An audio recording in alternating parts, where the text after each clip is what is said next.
Marni, kalau kamu capek istirahat ya. Baik, Tuan.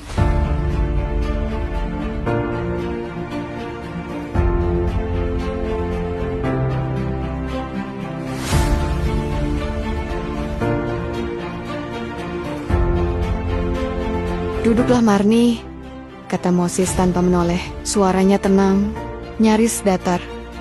Tapi ada sesuatu yang hangat di baliknya. "Sarapanmu hampir siap." Marni mendekat perlahan.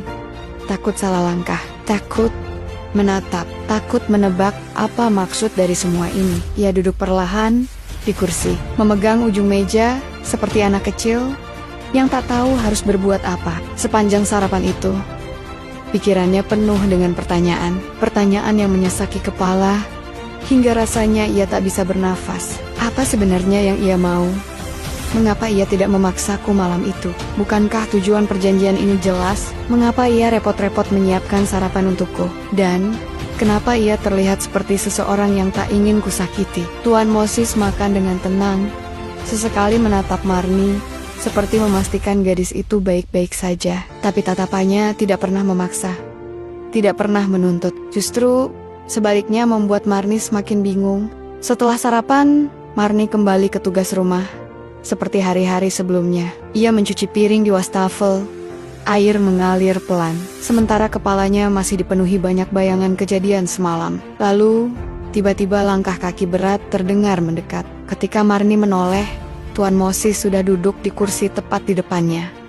Menatap tanpa berkedip, tatapan itu membuat Marni kikuk. Bukan karena takut, tapi karena ia tak bisa membaca maksud pria itu. Namun Moses tetap tidak berkata apa-apa. Ia duduk di sana, hanya memandangi Marni, seakan memastikan perempuan itu tidak merasa sendirian. Seakan ia ingin berada di dekatnya, tapi tidak menyentuh. Marni melanjutkan pekerjaannya, menahan gugup yang muncul tanpa diminta. Sore harinya ketika ia mengepel ruang tengah, tiba-tiba tangan besar itu melingkar di pinggangnya. Pelukan dari belakang, begitu lembut, begitu hati-hati, seolah takut tubuh Marni akan retak jika ia menekan terlalu keras. Marni kaget, hampir tersentak. Tapi pelukan itu bukan pelukan yang memaksa, bukan pelukan yang menuntut. Justru sebaliknya, hangat, pelan, mengalir, seperti seseorang yang sudah lama tidak menyentuh kehangatan manusia lain.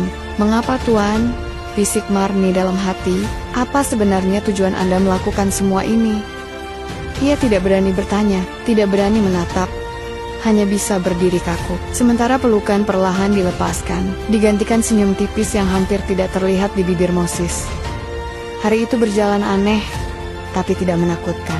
Ketika Marni melamun di teras, memikirkan ibunya di Indonesia dan kehidupannya yang tiba-tiba berubah drastis, Moses datang menghampiri. Ia duduk di samping Marni, tidak terlalu dekat, tidak terlalu jauh. "Apa kamu baik-baik saja?" Pertanyaannya pelan terdengar tulus. Marni hanya mengangguk, tapi hatinya berkecamuk.